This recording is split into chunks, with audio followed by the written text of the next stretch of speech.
Tanto faz se você morrer, mãe. Essas palavras perfuraram meu coração enquanto eu segurava o peito, sentindo que ia desmaiar. Peguei minha bolsa em silêncio e chamei um táxi sozinha. Há 2 semanas isso aconteceu, mas parece que foi há uma vida inteira. Meu nome é Marta. Tenho 69 anos. Esta é a história de como algumas ligações da sala de emergência transformaram indiferença em desespero, e de como um filho aprendeu que existe um preço para esquecer quem te deu a vida. A dor começou como uma garra apertando meu peito. Não era aquela pontada rápida que some quando você muda de posição.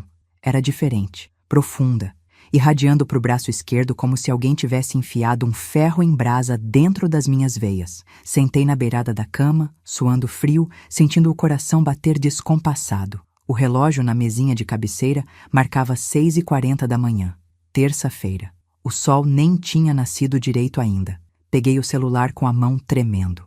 Os dedos mal conseguiam desbloquear a tela. Procurei o nome dele na agenda. Diego, meu filho, meu único filho. Aquele que eu carreguei no colo por 42 anos, desde que nasceu até hoje, mesmo depois de viúva, mesmo depois de cansada, mesmo depois de velha. Toquei no nome dele. Chamou uma vez, 2, 3. Meu peito apertava mais a cada toque. Alô? A voz dele saiu arrastada, irritada, aquela voz de quem foi acordado e não gosta. Diego. Minha voz saiu fraca, quase um sussurro. Filho, não estou bem. Estou com uma dor no peito muito forte. Acho que preciso ir para o hospital. Ouvi um barulho do outro lado, ele se mexendo na cama. E então ouvi aquela voz, a voz dela, Bruna, minha nora. O veneno que entrou na minha família e envenenou meu filho contra mim. De novo, Diego, toda semana é uma coisa. Sua mãe é uma dramática, não aguento mais isso. Senti meu estômago revirar. Não pela dor física, mas porque ouvi aquilo. Porque ele não defendeu. Porque ele não disse, Bruna, é minha mãe, respeita. Nada, só o silêncio pesado dele. Mãe, ele suspirou. Aquele suspiro longo, cansado, como se eu fosse o peso na vida dele. A senhora sempre exagera. Semana passada era a pressão. Mês passado era tontura. Deve ser ansiedade de novo. Minha mão apertou o telefone. A dor no peito aumentou. Ou era o coração, ou era a alma. Já não sabia mais diferenciar. Diego, por favor, filho. É diferente dessa vez. Eu sei o que estou sentindo. Meu pai teve problema no coração. Você sabe disso. Eu só preciso que você me leve no hospital. Só isso. Por favor. Outro silêncio. Mais longo. Mais pesado. Ouvi a voz dela de novo. Mais alta agora, sem se importar se eu estava ouvindo. Fala pra ela ligar pro SAMU. Você tem reunião cedo hoje, Diego. Não vai perder seu dia de novo por causa dessas frescuras dela. Meu coração apertou mais. Não pela dor física, pela palavra. Frescura. Minha nora achava que meu coração parando era frescura. Mãe! A voz dele mudou. Ficou fria, distante. Aquela frieza que eu nunca tinha ouvido antes. Eu não aguento mais isso. Não aguento mais essa dependência. A senhora liga para mim por qualquer coisa. Eu tenho minha vida, tenho minha família, tenho minhas responsabilidades. Lágrimas começaram a descer pelo meu rosto, silenciosas, quentes. Diego, eu sou sua mãe. E eu sou seu filho, não seu enfermeiro. Ele gritou. Gritou comigo. Pela primeira vez na vida, meu filho gritou comigo. Tanto faz se você morrer, mãe. Liga pro SAMU, liga para quem quiser, mas me deixa em paz. O silêncio que veio depois foi pior que o grito, porque ouvi o clique. Ele desligou. Desligou na minha cara, enquanto eu estava com dor no peito, enquanto eu estava pedindo ajuda, enquanto eu estava morrendo. Fiquei parada ali, sentada na beirada da cama, segurando o telefone contra o peito. As palavras dele ecoavam na minha cabeça como um sino fúnebre. Tanto faz se você morrer, mãe. Tanto faz. Tanto faz. Como se minha vida não valesse nada. Como se eu fosse um incômodo, um peso, uma obrigação chata. A dor no peito aumentou. Irradiou pro braço, pro pescoço, pra mandíbula. Eu sabia o que era. Meu pai morreu de infarto aos 67 anos. Eu estava com 69. Levantei devagar. Cada movimento era uma agonia. Fui até o guarda-roupa, peguei uma blusa, vesti por cima do pijama, mãos tremendo. Peguei minha bolsa. Coloquei meus documentos, minha carteirinha do convênio, meus remédios de pressão, tudo com calma, com aquela calma estranha de quem sabe que pode estar vivendo seus últimos minutos. Desci para o térreo do prédio segurando no corrimão. Cada degrau era uma montanha. O porteiro, seu Nestor, estava lendo o jornal na guarita. Quando me viu, levantou rápido. Dona Marta, a senhora tá bem? Tá pálida. Seu Nestor. Minha voz saiu fraca. Pode chamar um táxi para mim? Preciso ir para o hospital. Ele pegou o telefone na hora, nervoso. Vou ligar para o seu filho, Dona Marta. Não. Falei firme, mesmo com a voz fraca. Não liga para ele, só o táxi. Seu Nestor me olhou com aqueles olhos cheios de pena. Aquela pena que dói mais que a própria dor. Ele não perguntou mais nada. Só ligou para o táxi. 5 minutos depois, eu estava no banco de trás de um Corolla branco, cheirando a aromatizante de carro e cigarro velho. O motorista, um senhor de uns 50 anos, olhava para mim pelo retrovisor. Hospital de Clínicas, por favor. Falei. A senhora tá bem? Quer que eu corra? Só dirige com cuidado.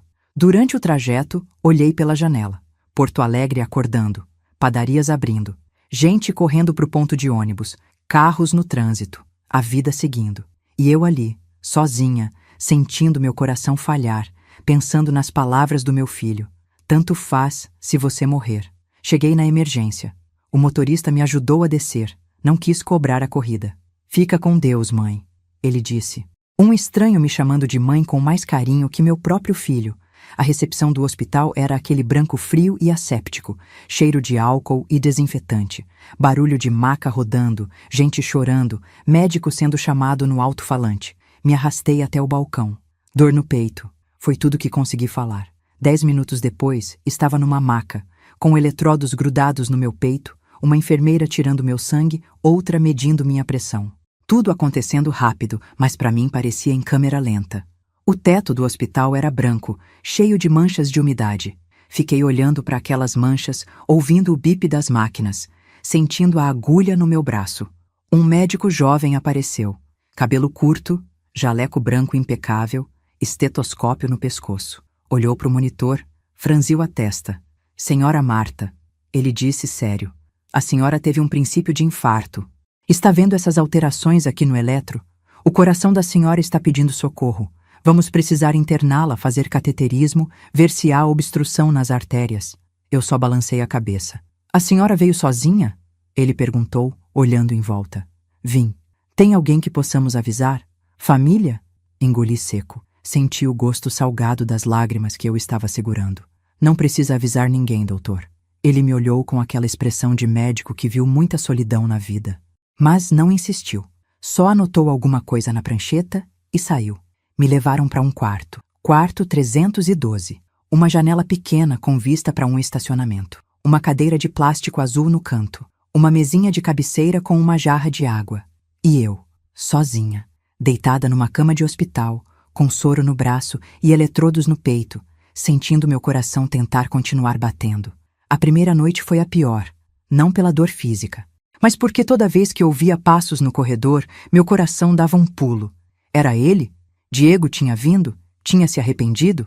Mas os passos sempre passavam reto. Sempre era outra visita, para outro paciente, de outra família. No quarto ao lado, ouvia uma família inteira. Risos, conversas, alguém trazendo comida caseira. O cheiro de bolo de cenoura invadiu meu quarto. Meu estômago roncou. Mas não era fome de comida. Era fome de afeto. E foi aí, na segunda noite de internação, deitada naquela cama fria, ouvindo o bip da máquina que monitorava meu coração quebrado, que peguei meu celular e abri minha agenda. Percorri os nomes com o dedo. E então vi 2 nomes que não via há algum tempo. 2 nomes que me fizeram respirar fundo. Sorrir, um sorriso pequeno, mas perigoso. Toquei no primeiro nome. Chamou 2 vezes. Alô, Marta, que surpresa! Tudo bem? Olhei para o teto branco do hospital. Cecília, preciso de você. E traga o Rogério junto. Tenho trabalho para vocês. Doutora Cecília chegou no dia seguinte pela manhã. Alta, cabelos grisalhos presos num coque elegante, tailleur cinza impecável, aquele andar firme de quem já enfrentou juízes carrancudos e ganhou. Ela era minha advogada há 23 anos, mas mais que isso, era minha amiga. Uma das poucas que sobraram depois que fiquei viúva. Atrás dela veio Rogério, meu contador. Baixinho, gordinho, óculos de grau grosso, sempre com aquela pasta preta debaixo do braço cheia de papéis organizados. Ele cuidava das minhas finanças desde que meu marido morreu. Sabia de cada centavo que eu tinha, de cada aluguel que recebia, de cada investimento que fiz. Cecília puxou a cadeira de plástico azul e sentou do meu lado. Segurou minha mão. As mãos dela eram frias, firmes. Marta, o que aconteceu? Fiquei apavorada quando você ligou. Contei tudo. Desde a dor no peito na terça de manhã até a ligação pro Diego. A voz da Bruna ao fundo. O grito dele. Tanto faz se você morrer, mãe. O desligamento. O táxi. O hospital. Os 5 dias sozinha. Nenhuma ligação. Nenhuma visita. Nenhuma mensagem. Cecília apertou minha mão mais forte. Vi uma lágrima descer pelo rosto dela. Esse menino perdeu a noção, ela disse, a voz tremendo de raiva. Mas o que você quer fazer, Marta? Olhei para ela. Depois para o Rogério. Respirei fundo. Quero mudar tudo. Testamento, procurações, beneficiários da previdência privada. Tudo. Quero tirar o Diego de tudo. Rogério tirou os óculos, limpou com a ponta da camisa, colocou de volta. Aquele jeito meticuloso dele. Dona Marta, a senhora tem certeza? É seu único filho. Tenho certeza absoluta, Rogério. Ele deixou claro que minha vida não importa. Então meus bens também não vão importar para ele. Cecília abriu a pasta dela. Tirou papéis, uma caneta. Vamos fazer tudo certinho. Legal. Incontestável. Seus 3 imóveis comerciais? Quero doar para o Instituto de Caridade São Vicente de Paulo. Eles fazem trabalho lindo com famílias carentes. Rogério anotou tudo. E a previdência privada? São quase R$ 200.000 acumulados. Quero deixar para Marcela, minha sobrinha. Ela sempre foi carinhosa comigo. E o apartamento? Cecília perguntou. Vou vender. O dinheiro eu quero dividir entre o lar de idosos da Paróquia São Pedro e a Associação do Coração. Metade para cada. Rogério calculou mentalmente. O apartamento da senhora vale uns R$ 400.000. São 200.000 para cada instituição. Perfeito. Cecília olhou para mim séria. Marta, você entende que está deserdando seu filho? Ele pode contestar judicialmente. Pode tentar. Mas tenho motivos justos. Abandono afetivo. Negligência com idoso. Tentei contato. Pedi ajuda numa emergência médica real e fui rejeitada. Tenho o histórico de ligações. Tenho testemunha do porteiro. Tenho o relatório médico dizendo que cheguei sozinha com princípio de infarto. Tenho o registro de 5 dias internada sem uma visita. Isso é prova suficiente? Cecília sorriu. Aquele sorriso afiado dela. Mais que suficiente. Vou redigir tudo hoje mesmo. Amanhã trago para você assinar. E vamos já registrar em cartório. Vai ser blindado. Quando eles saíram, fiquei sozinha de novo. Mas dessa vez a solidão era diferente. Não era aquela solidão de abandono. Era uma solidão de escolha, de decisão, de força. Fiquei mais 3 dias internada. Fizeram o cateterismo.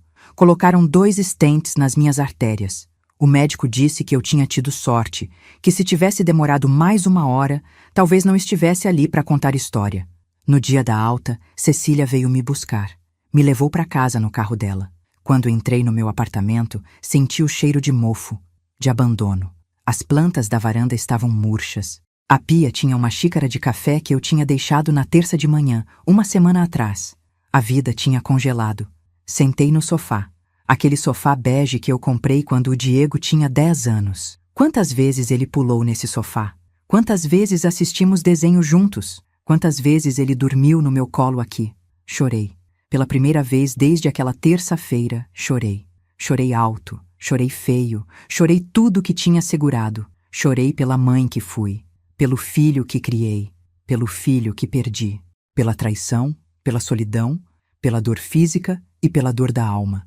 Chorei até não ter mais lágrimas, até a garganta doer, até os olhos incharem. E então sequei o rosto, levantei, fui até a cozinha, abri a geladeira, vazia. Peguei o telefone, liguei para o mercado. Quero fazer um pedido para entrega. Voltei a viver. Devagar, 1 dia de cada vez. Acordava cedo, tomava meus remédios, fazia caminhada leve no parque. Voltei às missas de domingo na paróquia São Pedro. Padre Augusto, que me conhecia há décadas, veio falar comigo depois da missa. Dona Marta, fiquei sabendo que a senhora esteve internada. Está bem? Contei a ele. Não tudo, mas o suficiente. Ele segurou minhas mãos. Às vezes Deus permite que passemos por desertos para nos fortalecer. A senhora vai sair dessa mais forte. Comecei a frequentar o grupo da terceira idade da paróquia. Jogos de cartas, bingo beneficente, aulas de artesanato, mulheres como eu, viúvas, solitárias, mas lutadoras. Foi numa dessas tardes, 2 semanas depois da alta, que minha sobrinha Marcela apareceu. Tocou a campainha. Quando abri a porta, ela estava com um buquê de flores e uma panela de sopa. Tia Marta, fiquei sabendo que a senhora esteve internada. Por que não me avisou? Deixei ela entrar. Marcela tinha 38 anos, era psicóloga, divorciada, sem filhos. Sempre foi carinhosa comigo. Sempre ligava, sempre lembrava do meu aniversário, sempre me convidava para as festas de fim de ano dela. Não quis preocupar ninguém, minha filha. Ela esquentou a sopa. Serviu para nós duas. Sopa de legumes com macarrão. Cheirosa, quentinha. Comemos em silêncio. Depois, ela lavou a louça, arrumou a cozinha. Tia, o Diego sabe que a senhora esteve internada? Tomei um gole de água. Sabe, foi ele quem eu liguei pedindo ajuda. O rosto dela fechou. E ele não veio? Não só não veio, como disse que tanto fazia se eu morresse. Marcela ficou pálida. Colocou a mão na boca. Tia, eu preciso te contar uma coisa. Meu coração apertou. Pode falar. Ela pegou o celular. Abriu o Instagram. Me mostrou o perfil da Bruna. Posts perfeitinhos. Fotos na academia. Fotos de comida saudável, poses de yoga. Mas não era isso que ela queria me mostrar. Ela foi nos stories salvos, numa pasta chamada Reflexões. Apertei os olhos para ler. Bruna tinha feito uma enquete. Como vocês lidam com familiares manipuladores? Abaixo, ela respondia. Aprendi que amor não é obrigação. Se alguém só te procura quando precisa, você tem o direito de se proteger.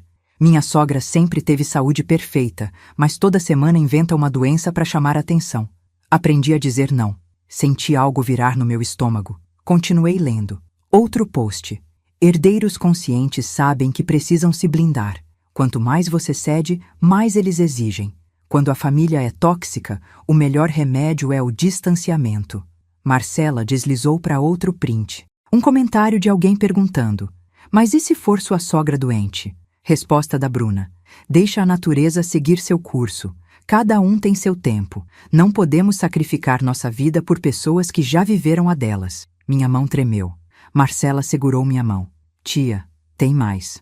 Ela me contou que tinha ido num churrasco na casa de amigos em comum do Diego e da Bruna. Ouviu uma conversa. A Bruna estava falando para o Diego sobre os aluguéis dos seus imóveis. Disse que quando a senhora fosse, eles iam receber quase 8.000 reais por mês dos 3 pontos comerciais, que iam usar para abrir uma academia grande, numa região nobre. Ela já tinha até calculado o investimento. Respirei fundo. 8.000 reais. Os 3 imóveis comerciais que eu comprei com o dinheiro do seguro de vida do meu marido, com o suor de anos trabalhando como técnica administrativa na prefeitura. Tijolo por tijolo. E tem mais, tia. Marcela hesitou. Ela estava pesquisando sobre interdição judicial. Comentou com uma amiga advogada que se a senhora precisasse de mais internações, eles poderiam alegar incapacidade e assumir seus bens enquanto a senhora ainda estivesse viva, para proteger o patrimônio familiar. O ar sumiu dos meus pulmões. Não era só negligência, não era só descaso. Era um plano, um projeto, deixar a velha adoecer, deixar a velha fragilizar. E então, assumir tudo, me declarar incapaz, me trancar num asilo barato. E ficar com meus imóveis, minha previdência, meu apartamento. Olhei para Marcela. Ela tinha lágrimas nos olhos. Tia, eu não sabia se te contava ou não, mas não consegui ficar calada. Segurei a mão dela. Você fez certo, minha filha. Quando Marcela foi embora, fiquei sentada no sofá. A noite caindo, Porto Alegre acendendo suas luzes lá fora. E eu ali, na penumbra, entendendo finalmente a dimensão da traição. Não era só o Diego. Era a Bruna manipulando ele. Mas ele deixou. Ele escolheu. Escolheu o conforto. Escolheu o dinheiro futuro. Escolheu a mulher. Escolheu tudo, menos a mãe. Peguei o telefone. Liguei pro Rogério. Rogério, preciso acelerar tudo. Quero resolver isso rápido. E tem mais uma coisa. Tinha mais uma coisa, sim. Porque se eles achavam que iam ficar com meu patrimônio me declarando incapaz, eu ia mostrar para eles o quanto eu ainda estava lúcida, competente e estratégica. Mas antes, eu precisava de provas, provas concretas, provas que nem o melhor advogado deles conseguiria contestar. E eu sabia exatamente como conseguir essas provas. Na segunda-feira seguinte, acordei com um propósito. Não era mais aquela Marta quebrada que tinha voltado do hospital. Era uma Marta diferente, mais fria, mais calculista. Se queriam me tratar como inimiga, eu ia jogar o jogo deles, só que melhor. Liguei para o Rogério cedo, 8 da manhã. Rogério, quero um levantamento completo da situação financeira do Diego. Você ainda tem acesso às informações dele como contador da família? Tenho sim, dona Marta. Até o ano passado eu fazia a declaração de imposto de renda dele. Posso puxar tudo. Quero saber. Salário atual, despesas fixas, dívidas, financiamentos, cartão de crédito, tudo. Rogério ficou quieto por um momento. A senhora suspeita de algo específico? Suspeito que ele está vivendo acima das posses. E quero provar. Vou levantar tudo até amanhã. Desliguei. Fiz meu café, sentei na varanda. O sol de março batendo no meu rosto. Porto Alegre barulhenta lá embaixo.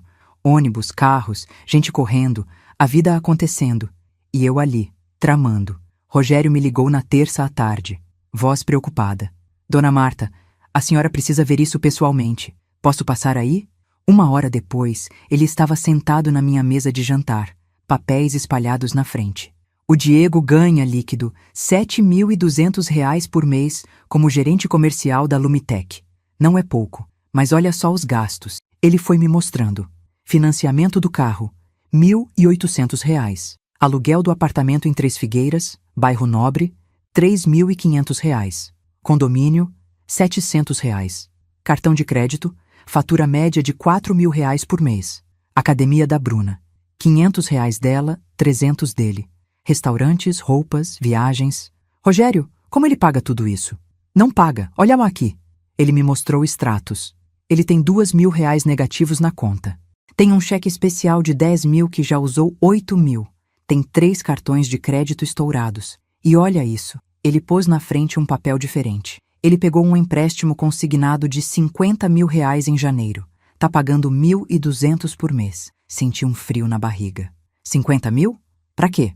Segundo o que consegui apurar, eles deram entrada numa franquia de academia. A Bruna quer abrir o próprio espaço. Fechei os olhos. Entendi tudo. Eles não tinham dinheiro. Estavam afundados em dívidas. E estavam contando com a minha herança para salvar a situação financeira deles. Eu não era mãe. Era plano de negócio. Tem mais, dona Marta. Rogério respirou fundo. Eles foram numa imobiliária no mês passado. Pediram avaliação de um imóvel comercial na Zona Norte. Para virar academia. O aluguel é R$ 5.000 por mês. O corretor me disse que eles afirmaram que iam ter uma entrada grande em breve. Herança de família. Minha mão fechou em punho. Eles estão gastando meu dinheiro antes de eu morrer. É exatamente isso. Peguei os papéis. Olhei um por um. 50.000 de empréstimo. 8.000 negativos. Cartões estourados. Um apartamento de 3.500 que eles não podiam pagar. Um carro financiado. E contando com 8.000 de aluguel dos meus imóveis para sustentar o estilo de vida que escolheram. Rogério, cadê aquele termo que você me fez assinar em 2020, quando renovamos o contrato dos imóveis? Ele procurou na pasta. Tirou um documento. Esse? Li. Era o contrato de locação dos 3 pontos comerciais. Um na Avenida Assis Brasil. Aluguel de R$ 3.200. Um na Zona Sul. 2.800. Um no centro. 2.400. Total, R$ 8.400 por mês líquidos, depois de impostos e taxas. E se eu vender esses imóveis, quanto vale? Rogério calculou. O da Assis Brasil vale uns 350.000. O da Zona Sul, 300.000. O do Centro, 250.000. Total, R$ 900.000. Quase R$ 1 milhão, que eles achavam que iam herdar, que já estavam gastando mentalmente, que já estavam prometendo para banco, para franquia, para corretor. E minha previdência privada. R$ 197.000. Atualizado até ontem. Meu apartamento? Último valor de mercado que pesquisei, 420.000. Fiz as contas de cabeça. 900.000 dos imóveis. 197 mil da Previdência, 420 mil do apartamento. Total, 1.517.000 reais. 1,5 milhão. Era isso que eu valia pro meu filho. Não meu colo, não meus conselhos, não minha história, não meu amor. 1,5 milhão de reais. Rogério, quero que você faça uma coisa. Quero laudos médicos atualizados atestando minha plena capacidade mental. Quero teste neurológico, psiquiátrico, tudo. Incontestável. Vou agendar com os melhores especialistas que conheço. Na quinta-feira, passei o dia inteiro em consultas. Neurologista primeiro, doutora Helena Azevedo. Ela me fez testes de memória, de raciocínio lógico, de coordenação motora. Respondeu perguntas sobre datas, nomes, acontecimentos. Me pediu para desenhar um relógio para repetir sequências numéricas. Dona Marta, a senhora tem uma lucidez invejável para qualquer idade. Seu cérebro está funcionando perfeitamente. Depois fui no psiquiatra, Dr. Marcelo Fonseca. Ele me fez perguntas mais profundas, sobre minha rotina, meus sentimentos, meus relacionamentos. Contei a verdade. Contei sobre o Diego, sobre o hospital, sobre a negligência. A senhora está passando por um processo de luto, ele disse. Luto pela relação que tinha com seu filho. Mas está processando isso de forma saudável. Não vejo nenhum sinal de depressão profunda ou incapacidade de discernimento. Pelo contrário, vejo uma mulher forte, tomando decisões difíceis, mas necessárias. Saí de lá com 2 laudos assinados, carimbados e protocolados, incontestáveis. Foi no sábado que tudo mudou de novo. Estava regando as plantas da varanda quando o telefone tocou. Número desconhecido. Alô? Dona Marta? Aqui é Cristiane, do Salão Beleza Pura. Franzi a testa. Conhecia o salão. Era onde a Bruna fazia unhas, cabelo, aquelas coisas todas. Pois não? A senhora é sogra da Bruna, né? Olha, eu não devia estar ligando, mas... A Bruna ficou devendo aqui no salão. 4 meses de crédito. Dá R$ 2.300. Ela disse que ia acertar quando recebesse uma herança, que a sogra estava doente. Mas faz meses e nada. A dona do salão tá processando ela. Meu sangue gelou. Ela disse isso? Que ia pagar quando eu morresse? Disse sim, dona Marta. Desculpa ser direta. Mas ela falou que era questão de tempo, que a senhora tinha problema no coração. Agradeço, desliguei, sentei na cadeira da varanda. As pernas fraquejaram.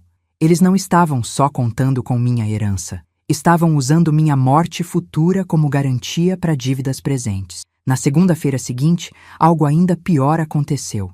Estava voltando da feira quando o porteiro me chamou. Dona Marta, seu filho passou aqui no sábado. Meu coração acelerou. E o que ele queria?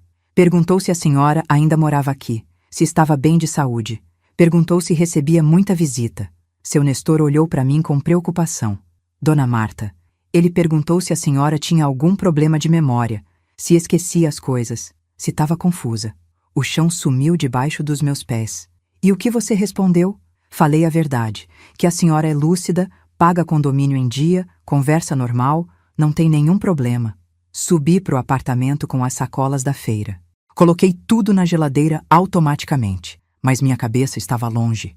Diego estava levantando informações, estava preparando o terreno, ia tentar me declarar incapaz. Liguei para Cecília imediatamente. Cecília, eles estão começando a se movimentar. Preciso agir rápido. O testamento já está pronto, Marta. Só falta você assinar e reconhecer firma. Então vamos fazer isso hoje. Encontrei com ela no cartório às 3 da tarde. Assinei tudo. Testamento. Doações em vida dos imóveis comerciais para o Instituto São Vicente. Mudança de beneficiário da Previdência Privada. Procuração revogada. Tudo registrado, carimbado, arquivado. Agora ninguém mexe mais nisso, Marta. Está blindado. Voltei para casa mais leve, mas a raiva ainda queimava no meu peito. Não bastava proteger meus bens. Eu queria que eles soubessem. Queria que eles sentissem o que eu senti. A traição, a dor, a humilhação. Foi aí que Marcela me ligou naquela noite. Tia, você tá sentada? Estou. Por quê? Consegui uma informação. A Bruna tem um amante. Meu coração disparou. Como assim? Uma amiga minha malha na mesma academia que ela. Viu a Bruna num motel na Zona Norte com um personal trainer. Tirou foto. Me manda essa foto, agora. 2 minutos depois, a foto chegou no WhatsApp. Bruna saindo de um motel. Bruna beijando um homem moreno, forte, tatuado. A placa do motel nítida atrás. A data e hora no canto da imagem. 3 semanas atrás. Meio-dia de uma terça-feira. Salvei a foto. Sorri, um sorriso gelado. Marcela, você é um anjo. Tia, o que você vai fazer? Justiça, minha filha. Só justiça. Na manhã seguinte, contratei um investigador particular, Paulo Henrique, ex-policial civil, aposentado, que fazia trabalhos de investigação. Cecília me indicou. Seu Paulo, quero que você siga minha nora. Quero fotos, vídeos, comprovação de tudo. Traição, lugares que frequenta, com quem se encontra, tudo. Ele trabalhou durante 2 semanas e me entregou um dossiê completo. Fotos da Bruna entrando no motel 4 vezes diferentes, sempre com o mesmo homem. Vídeos dela mentindo pro Diego, dizendo que estava em atendimento com clientes. Prints de conversas no celular dela que ele conseguiu capturar quando ela deixou o aparelho na mesa da academia. Conversas explícitas, planos de pegar a herança e viajar pro Nordeste com o amante. Abrir a academia e deixar Diego cuidando da loja enquanto ela aproveitava. Li cada página daquele dossiê. Senti nojo, senti raiva, mas também senti poder, porque agora eu tinha munição, mas ainda faltava a última peça do quebra-cabeça. Precisava do próprio Diego, precisava ouvir da boca dele, confirmar tudo. Foi quando tive a ideia, uma ideia perigosa, mas necessária. Peguei o telefone, liguei pro Diego. Depois de 3 meses sem falar, ele atendeu surpreso. Mãe? Diego. Precisamos conversar. Mãe, eu sinto muito, por tudo. Eu não devia ter... Não quero desculpas agora, Diego. Quero que você e a Bruna venham aqui amanhã às 2 da tarde. Preciso resolver assuntos de família. Ele hesitou. Que assuntos? Herança, partilha, futuro. Vocês não querem conversar sobre isso? Ouvi a respiração dele acelerar. A gente vai, mãe. Com certeza. Às 2 horas. Estaremos aí. Desliguei. Olhei para o teto. Respirei fundo.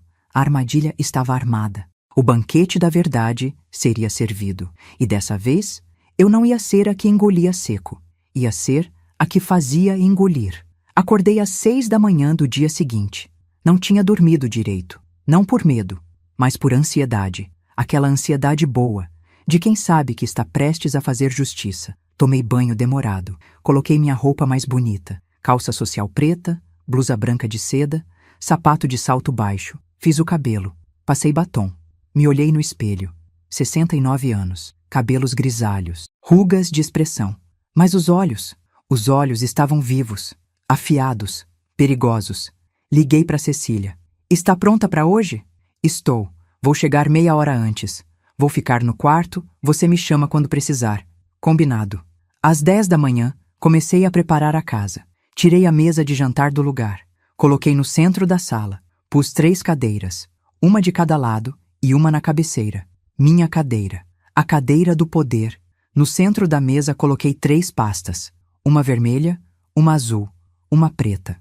Dentro de cada uma, a verdade. Documentos, fotos, provas. Fiz café, coloquei biscoitos num prato. Arrumei tudo como se fosse um chá de negócios, porque era exatamente isso, um negócio, o negócio da minha dignidade. Cecília chegou às 13h30. Entrou, olhou para a mesa, sorriu. Você está pronta para isso? Nunca estive tão pronta na minha vida. Às 13h58, a campainha tocou.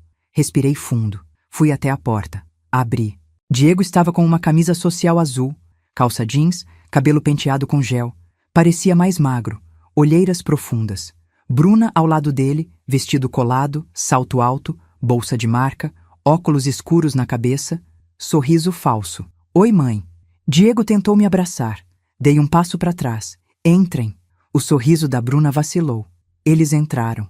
Olharam para a mesa no centro da sala. Olharam para as pastas. Sentem. Apontei para as cadeiras. Eles sentaram. Eu sentei na cabeceira. Coloquei as mãos sobre a mesa. Olhei para eles em silêncio. 10 segundos. 20, 30. Diego começou a suar. Mãe, sobre aquele dia, eu não queria ter. Levantei a mão. Ele calou. Hoje quem fala sou eu. Vocês vão ouvir. Depois, se sobrar alguma coisa de vocês, podem tentar falar. Bruna cruzou os braços. Aquela postura defensiva. Mas vi o medo nos olhos dela. Abri a pasta vermelha. Tirei o primeiro documento. Diego, você ganha R$ 7.200 por mês, correto? Ele piscou, surpreso. Sim. Você paga 1.800 de carro, 3.500 de aluguel, 700 de condomínio, em média 4.000 de cartão. Está com 8.000 negativos na conta, 3 cartões estourados e pegou 50.000 de empréstimo consignado, correto? O rosto dele ficou vermelho. Mãe, como você... Responde, está correto? Está. Olhei para Bruna. Você deve R$ 2.300 num salão de beleza. Disse para a dona que ia pagar quando sua sogra morresse, correto? O rosto dela ficou pálido. Eu não... Quem te disse? Correto? Eu disse isso, mas foi. Mas foi o quê? Brincadeira? Você usou minha morte futura como garantia de dívida presente. Silêncio pesado. Tirei outro papel. Extrato bancário. Vocês foram numa imobiliária. Pediram avaliação de um ponto comercial para a academia. Aluguel de R$ 5.000. Disseram para o corretor que iam ter uma entrada grande. Herança. Quando eu morresse, vocês iam receber 8.000 de aluguel dos meus imóveis. Ia financiar o sonho de vocês. Diego começou a chorar. Mãe, eu sinto muito, a gente está afundado em dívidas, eu estava morrendo, Diego. Bati na mesa. Eles pularam. Eu estava com princípio de infarto. Eu te liguei pedindo socorro, e você disse que tanto fazia se eu morresse. Minha voz ecoou no apartamento. Diego chorava. Bruna olhava para o chão. Sabe o que eu fiz depois que você desligou na minha cara? Minha voz saiu mais baixa agora, mais perigosa. Peguei um táxi, sozinha. Fui pro hospital, sozinha. Fiquei 5 dias internada, sozinha. Coloquei 2 stents no coração, sozinha. E sabe por que eu não morri? Olhei para os dois. Porque Deus quis que eu ficasse viva tempo suficiente para fazer justiça. Abri a pasta azul. Tirei os laudos médicos. Laudo neurológico, assinado pela doutora Helena Azevedo. Atesta minha plena capacidade mental. Laudo psiquiátrico, assinado pelo Dr. Marcelo Fonseca. Atesta minha lucidez e capacidade de discernimento. Empurrei os papéis para eles. Vocês acharam que iam fazer o quê? Me declarar incapaz? Me internar num asilo? Assumir meus bens enquanto eu ainda respirava? Diego levantou os olhos, chocado. Mãe, quem te disse? Você perguntou pro porteiro se eu tinha problema de memória. Minha voz saiu como um chicote. Você estava levantando informações para me internar, para me tirar do caminho, para pegar meu dinheiro. Bruna se levantou. Eu não vou ficar ouvindo. Senta. Minha voz era gelo. Ainda não terminei com você. Ela sentou devagar. Abri a pasta preta. A última. A pior. Tirei as fotos. Coloquei na mesa uma por uma. Bruna no motel. Bruna beijando o personal. Bruna saindo do motel em horários de trabalho. 1, 2, 3, 4 fotos diferentes. Diego pegou uma foto, as mãos tremendo. Olhou para Bruna, o rosto dele desmoronando em tempo real. Bruna, o que é isso? Ela tentou pegar as fotos. Eu segurei a mão dela. Não, ele vai ver tudo. Coloquei os prints das conversas, as mensagens explícitas. Os planos de pegar a herança e viajar com o amante. Os planos de deixar Diego trabalhando enquanto ela aproveitava a vida. Diego lia cada mensagem, cada palavra. E eu via meu filho se destruindo ali na frente. Mas era necessário. Ele precisava ver quem ele tinha escolhido no lugar da mãe. Bruna, a voz dele saiu quebrada. Você me traiu. E ainda planejou roubar minha mãe? Ela se levantou de novo, furiosa. Sua mãe é uma velha manipuladora. Ela tá inventando tudo isso para separar a gente. Olhei para ela, friamente. Inventei as fotos? Inventei as conversas? Inventei suas dívidas? Diego continuou sentado, segurando as fotos, chorando. Mãe, eu fui um monstro. Eu não tenho nem como pedir perdão. Peguei o último documento, o mais importante. Coloquei na mesa. Não precisa pedir perdão, Diego, porque eu já tomei minhas decisões. Ele olhou para o papel.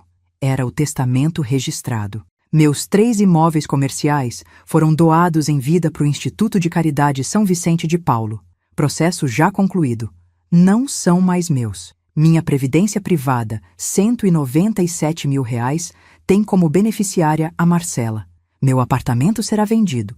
O dinheiro será dividido entre o lar de idosos da Paróquia São Pedro e a Associação do Coração. Bruna ficou branca. Você não pode fazer isso. Tem legítima, tem direito. Eu posso fazer isso. E fiz. Artigo 1862 do Código Civil. Deserdação por ofensa física ou injúria grave. Negligência com idosa.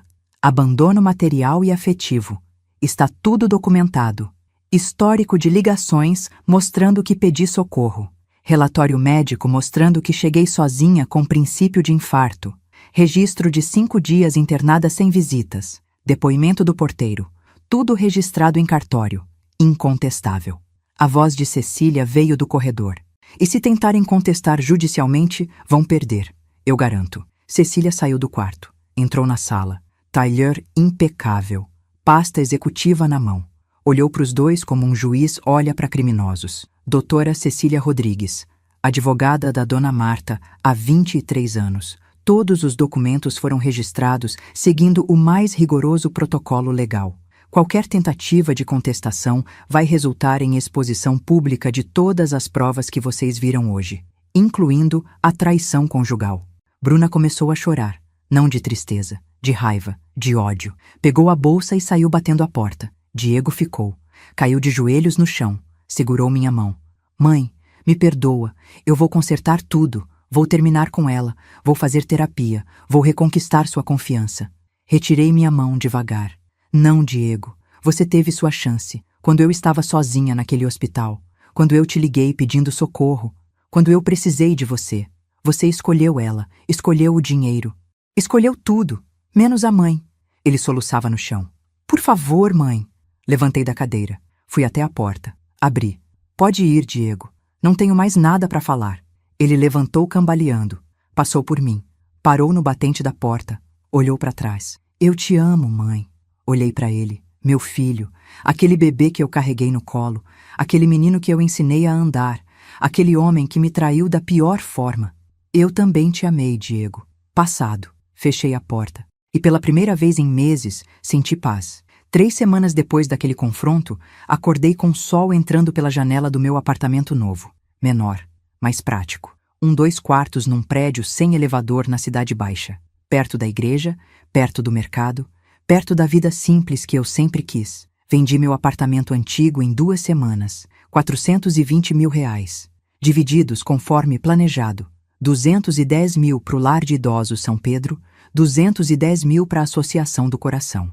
As 2 instituições fizeram cerimônias de agradecimento. Fui nas 2, chorei nas 2, mas eram lágrimas boas.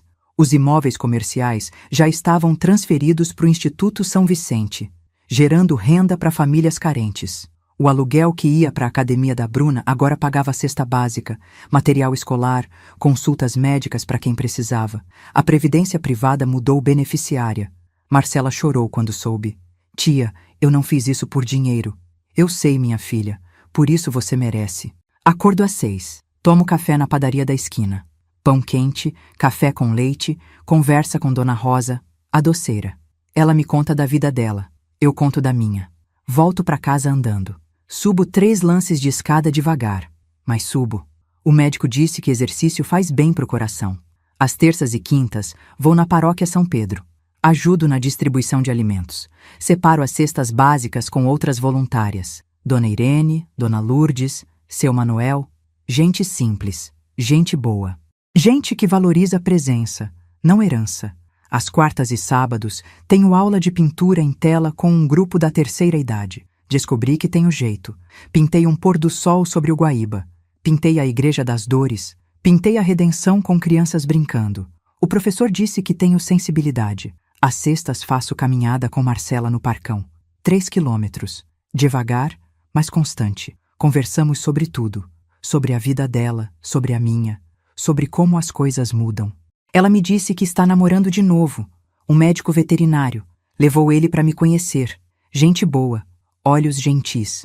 1 mês depois do confronto, Marcela me contou as notícias. Diego se separou da Bruna. Foi inevitável depois das fotos. Ele não conseguiu olhar para ela da mesma forma.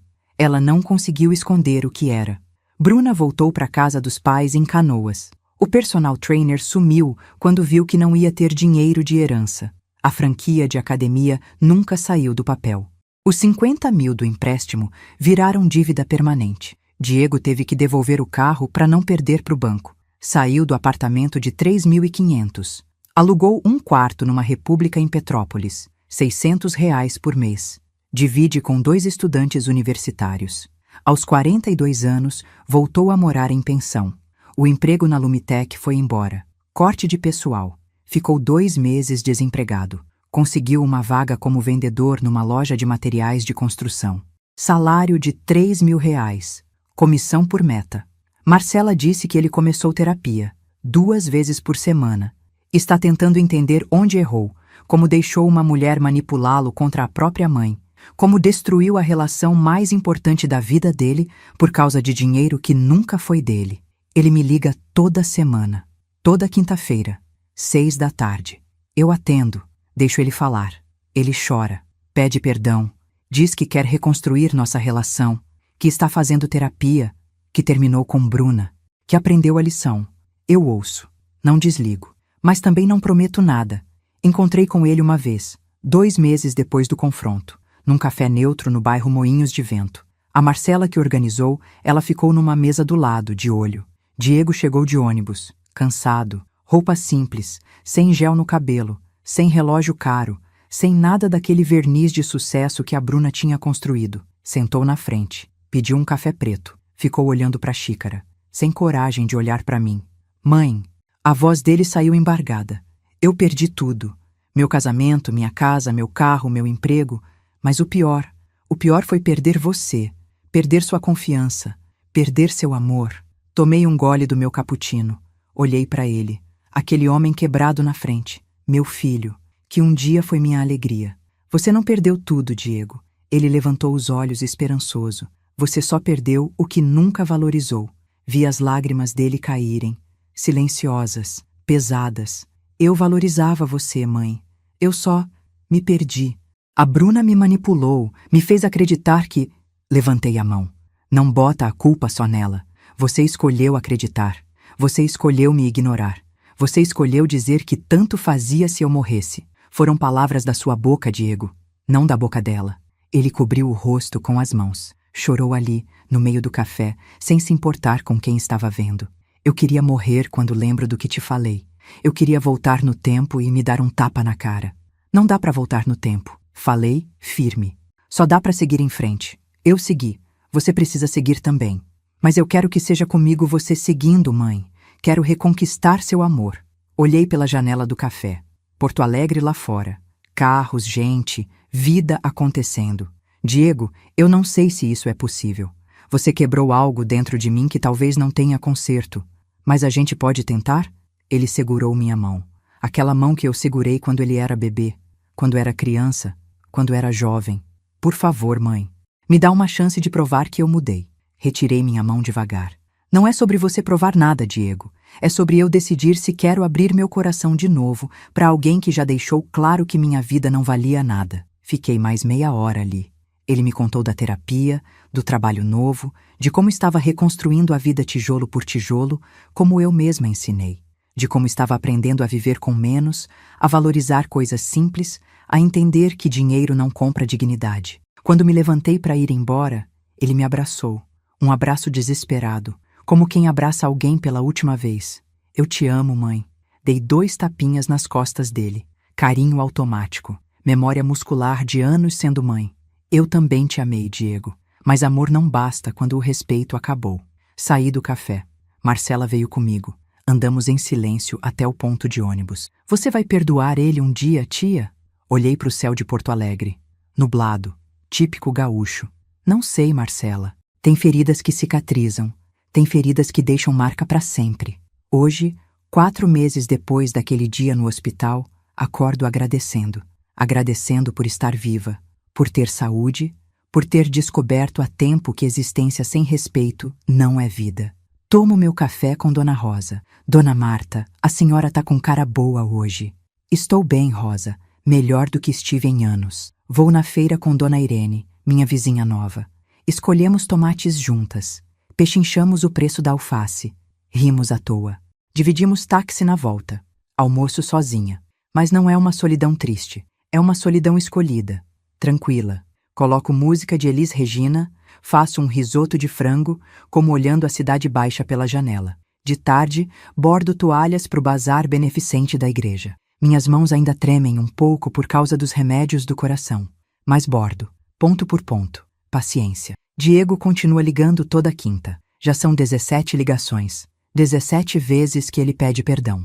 17 vezes que eu ouço, mas não prometo nada. Na última ligação, ele me contou que conseguiu pagar todas as dívidas. Pegou um bico de final de semana, entregando comida de aplicativo.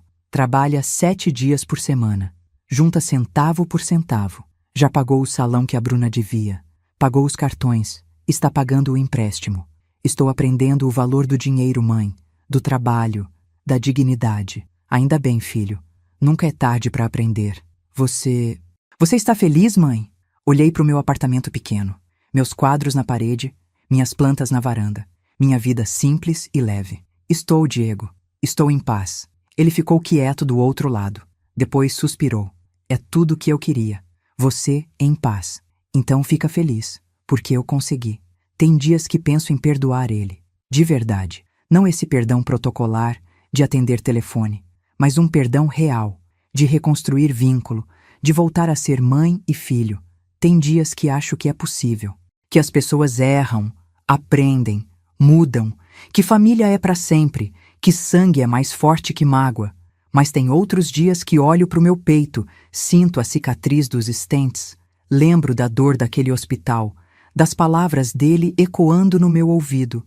Tanto faz se você morrer. E penso que tem coisas que não têm volta. Não é sobre guardar rancor, não é sobre vingança. Isso já passou. A justiça já foi feita. Ele colheu o que plantou. Eu protegi o que era meu. Está equilibrado. É sobre dignidade. É sobre não aceitar migalhas de afeto de quem te ofereceu o desprezo no prato principal. É sobre entender que a gente ensina às pessoas como nos tratar. E se eu aceitar de volta alguém que me tratou como descartável, estou ensinando que está tudo bem. E não está tudo bem. Ontem, Padre Augusto me chamou depois da missa. Marta, você parece mais leve. Estou, padre. Estou aprendendo a viver para mim. E seu filho? Como está a situação? Ele está se reconstruindo, do jeito dele, no tempo dele. E você vai perdoar ele? Olhei para o crucifixo atrás do altar. Jesus pregado, sofrido, mas em paz. Eu já perdoei, padre. Perdoei para não carregar peso. Mas perdoar não significa voltar. Significa soltar. E eu soltei. Ele apertou minha mão. Você é uma mulher sábia, Marta. Não, padre. Sou uma mulher que aprendeu. Do jeito mais doloroso. Mas aprendi. Hoje é quinta de novo. Sei que às 6 o telefone vai tocar. Sei que vai ser o Diego. Sei que ele vai pedir perdão pela 18ª vez. Sei que ele vai perguntar se pode me ver, se pode me levar num almoço, se pode tentar consertar.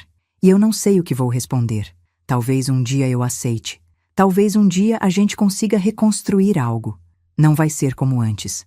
Nunca vai ser. Mas talvez dê para ser algo novo, diferente, com limites, com respeito. Ou talvez não. Talvez essa distância seja necessária para sempre, para que ele aprenda, para que eu me proteja, para que a gente entenda que amor não é obrigação de permanecer onde não somos valorizados. Não sei ainda. E tudo bem não saber. O que eu sei é que acordei hoje. Meu coração bateu. O sol nasceu. O café estava quente. A dona Rosa me cumprimentou. A Marcela me mandou mensagem. A dona Irene me convidou para assistir novela. Eu estou viva. E minha vida vale. Vale cada batida desse coração remendado. Vale cada manhã que eu acordo e escolho a paz. Vale cada não que eu digo para quem não me merece. Vale cada sim que eu digo para quem me valoriza. E se tem uma coisa que aprendi nessa jornada toda, desde aquela terça de manhã que quase morri até hoje, 4 meses depois, é isso. Dignidade não se negocia, não se vende, não se troca, não se coloca em promoção esperando que alguém valorize. Dignidade se protege, se defende, se honra. E quando alguém diz que tanto faz se você morrer, a melhor vingança não é desejar que eles morram também.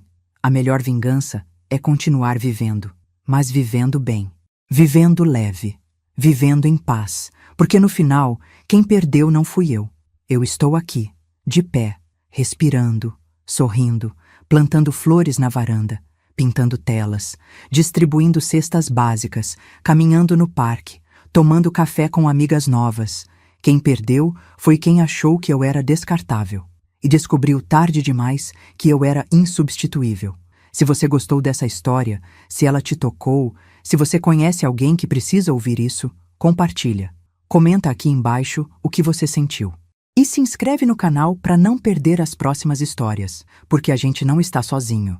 A gente é uma comunidade e juntos a gente se fortalece. Clica na próxima história que está aparecendo na sua tela. Tenho certeza que você vai se identificar.